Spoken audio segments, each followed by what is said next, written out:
I'm filming this while I am in quite the situation with my family.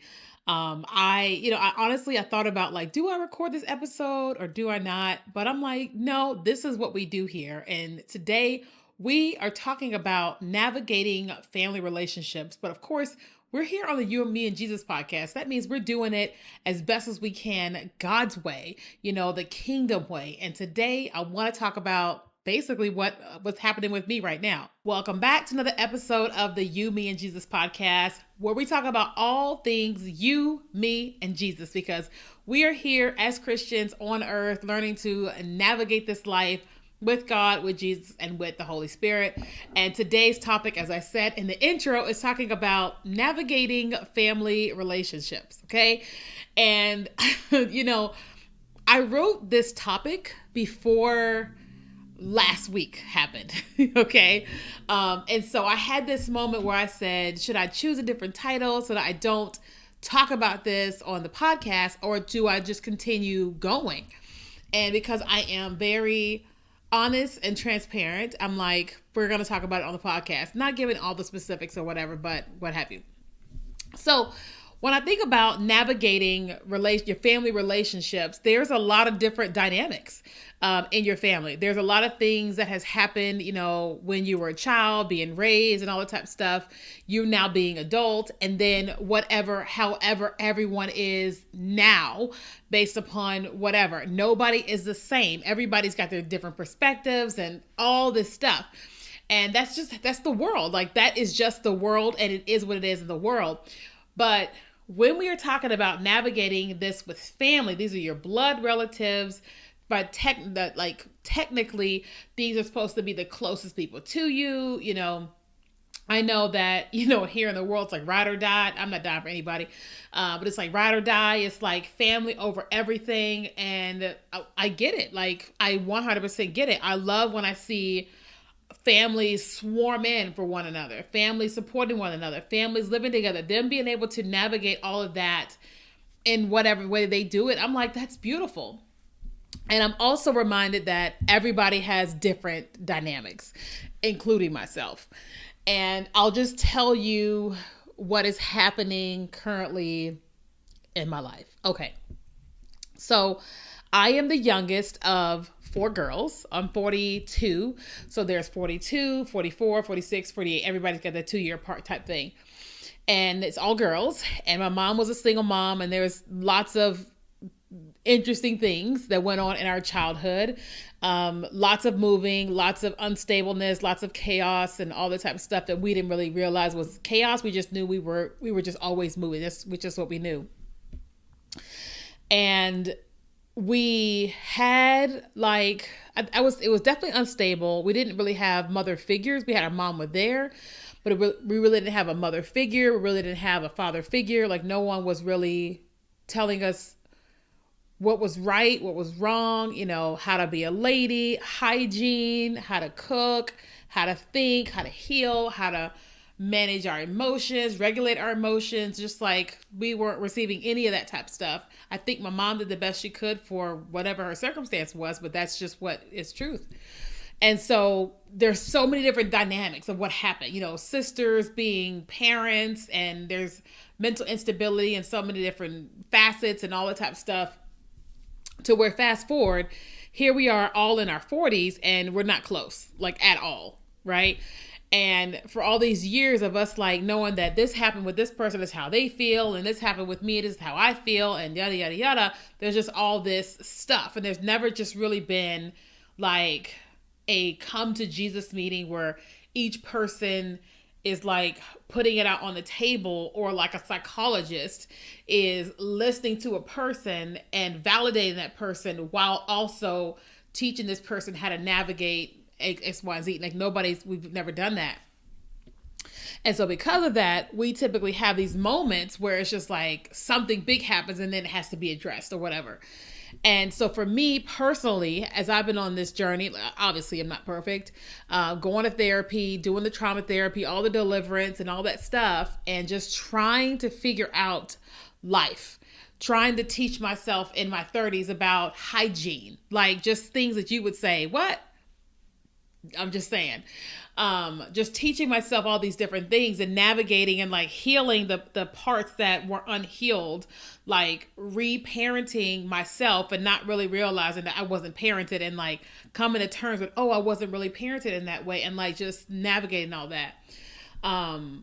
So to then be connected with my sisters and trying to learn who they are as they are, and also trying to allow them to learn me as I am, so we can navigate who each other are today. And for me, I have found it extremely challenging. And one of the reasons why I find it extremely challenging is that not just because of them, but this is like what I've learned through therapy, is that this is a normal thing for most people, that most people are not self-aware. They're not really aware of how they are, what they're doing, how their impacts this, and this, or how to think outside of like what is happening with them. Not necessarily selfishness, but just how to think outside of like, this is your current circumstance. How do I think about the whole versus just the one, right?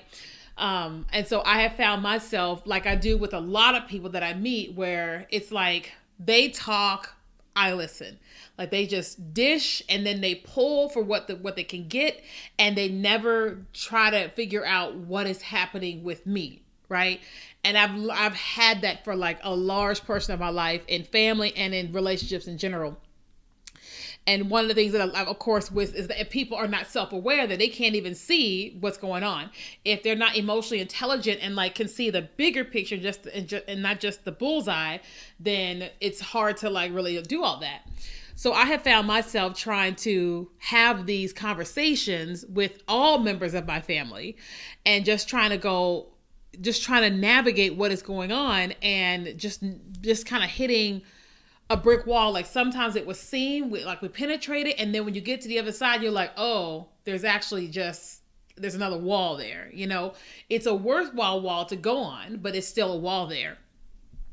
To where recently I just kind of had this moment where I just said, something is not happening that I think is happening. And for me, what was not happening was, and I say this all the time, especially because I run a business and I'm online and people see me posting about doing this, this, and this. And so oftentimes people associate this one post or these 5 posts with perfection. That because I said this, this, and this, or because I showed this, this, and this, that everything else is perfect. And oftentimes what I find with my family and people in general is that they can't associate with the fact that there is this and this, that both of these exist, the good and the not so good exist, and that it is healthy to check in on a person to see how they're doing, period. Not just to talk about this, but to really check on a person, period. It's like, for example, you guys know I had that huge surgery in November, and I did not have the expectation of my family to call me all the time, to text me all the time. I had hope or desire that they would, but I didn't expect it because they never do. But it was more disappointing to experience like the hardest thing I've ever gone through, like surgery, to just not see a consistent, like, just check, like just a text message, and then to encounter all of these strangers knocking on my door every day, caring for me, calling, texting, just strangers, And so I personally was like, okay, I just have to just chalk it up to what it is, until a member of my family decided I had to have a surgery, like a month after. And the person knew I was just right off the surgery table that day. I received a text that day that was insensitive, and I was just like, okay, this is crazy. So fast forward, I found myself in this moment in time where I said, okay, what do I want to have happen? I want a close relationship with my family. What needs to happen in order for me to have a close relationship with my family? I need my family to want to have a close relationship with me that looks like emotional intelligence, it looks like empathy, that looks like self-awareness. Because if we are together and all we're talking about is you, and you don't have any idea about me, what is happening with me. There's no empathy towards me. There's no really trying to dig into me and my life versus just social media, then we don't really have a relationship. And so I just kind of been trying to have all these conversations with members of my family for a while, and it just, just kept hitting that wall.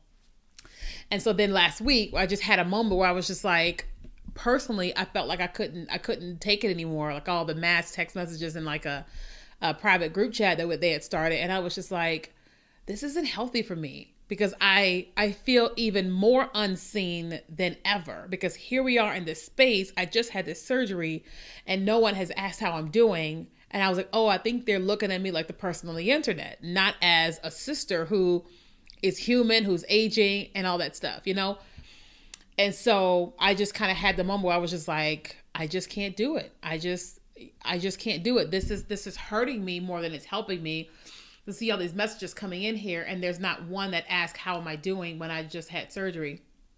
And of course they were not happy. One of them just kind of went, but that's normal. And I just had this moment where I just said, well, I've got to choose what I'm going to do. I've got to choose what's going to be my heart. And what I chose was basically to kind of go no contact with all of them for a period of time. And hear me when I say this, the whole goal of that is not manipulation. It's not control. The whole goal of that is that here you've got a family, and this is yours included and other people's.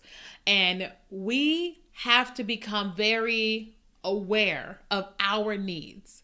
We have to become very aware of the people that have access to us and the way that they access us and the way they communicate and treat us when they have access to us, right? There's a book called Boundaries. I think it's by Stephen Cloud, Boundaries.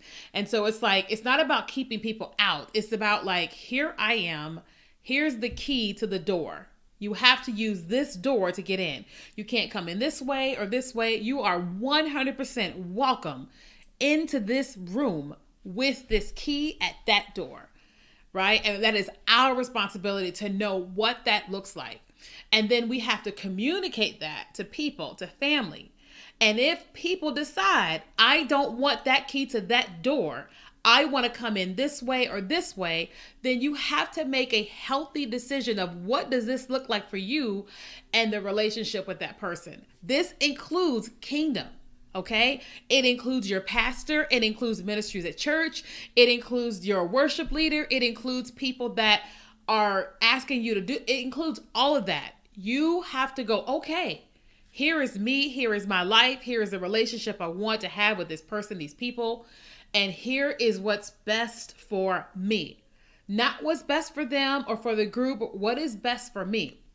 So I had someone who was invited to a big family gathering, and this person is of age, 40-something years old, and this person was paying a significant amount of money to stay at Airbnb like everybody else.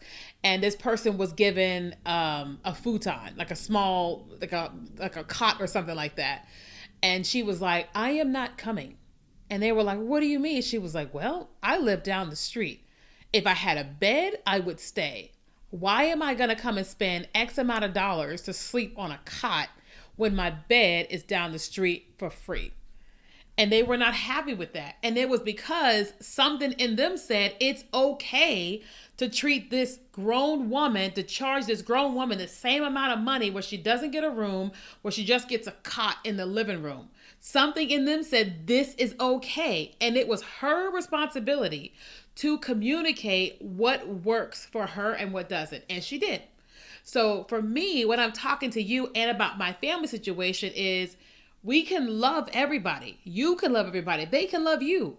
But what has to happen is that we have to learn what is it that we want to experience with these members of our family, and how do we communicate that to them, and how do we give them the opportunity to come in and be in whatever way that looks like.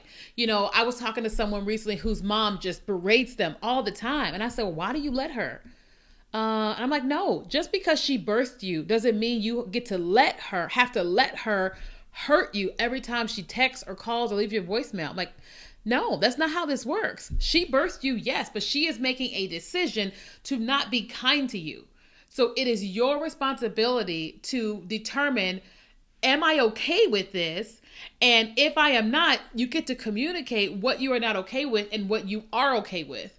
And if that person chooses not to go that route, you've got to make a decision on what you're going to do with that relationship now, in the future, or forever, whatever that looks like. So for me, my thing was, okay, I have not talked to them in a while ago, and it brought me peace. And then they kind of figured some stuff out, and I was like, and now where am I now? I'm like, I'm in a hard season. I just went through surgery. I'm still healing externally and internally, hormones, all the things, all still healing.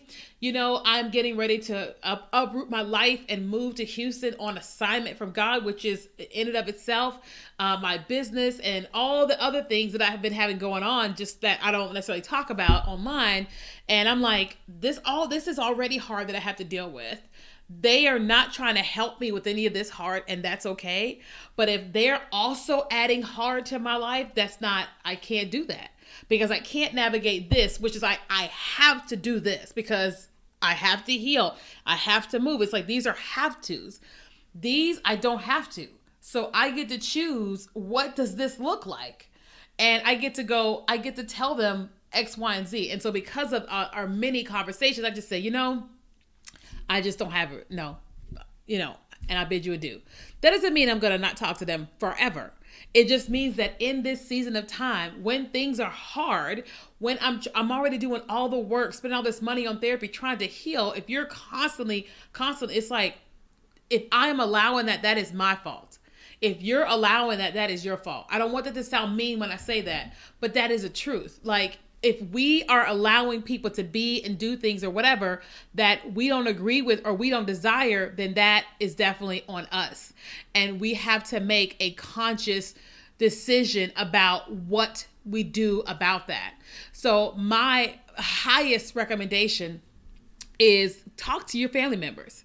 If you are navigating and there are crazy things that are going on, you've got to figure out how to have conversations with each individual person.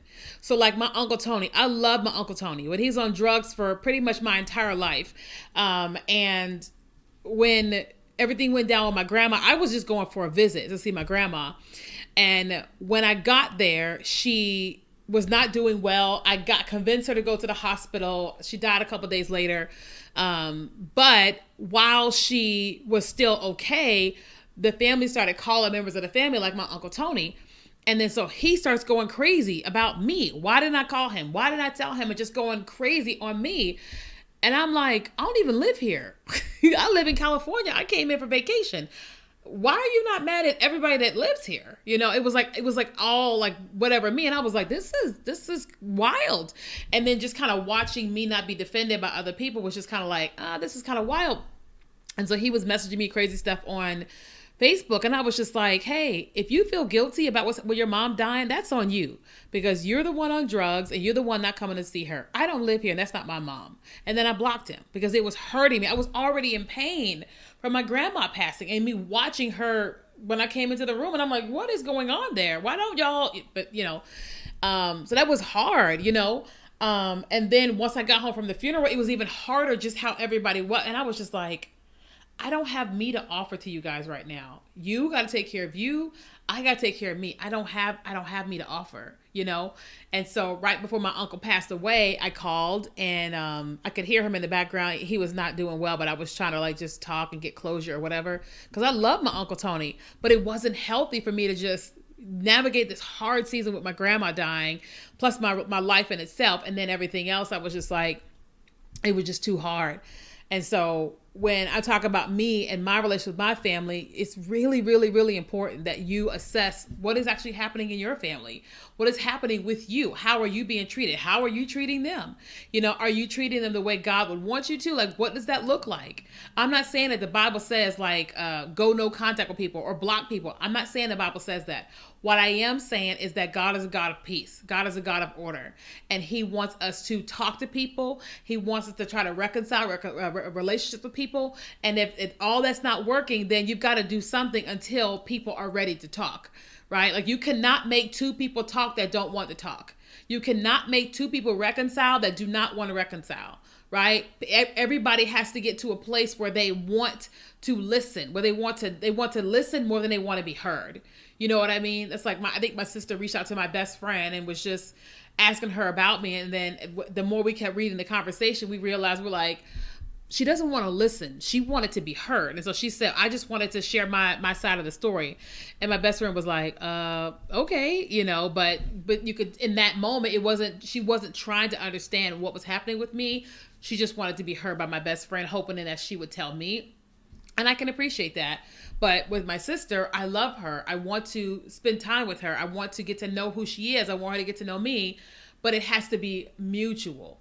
Right? So it's like, if you're hurting, I'm going to check and make sure you're okay multiple times, and if I am hurting, which I would desire for you to check on me multiple times, because it takes seconds to send someone a text message. It doesn't take hours, or it doesn't take minutes to send someone a text message. And so it's kind of like, I know this is real personal as I'm sharing this with you guys, but I really just want you to see navigating family, navigating relationships, that you have to get as healthy as you can, so you can see, process, navigate all the things, because the healthier you are, the healthier you can see, the healthier you can respond, and then you can act in accordance with health, and then you can then pray from that level of health for your family members. Like me, I'm praying for my family members because I want a relationship with them, but I don't want it on a relationship just on their terms. I want it because we want to get to know each other. We want to love each other and support each other. And all of us feel seen and heard, and not just dumped on, for lack of better words. Okay. So I know this was personal, but I hope that this helped you in any kind of way. If it did, please let me know here inside of the chat. If you're on the podcast, please come on Instagram and tell me that you enjoyed the episode. I would love to know. You can find me at Kia Kelly on Instagram. So thank you guys so much for listening and watching.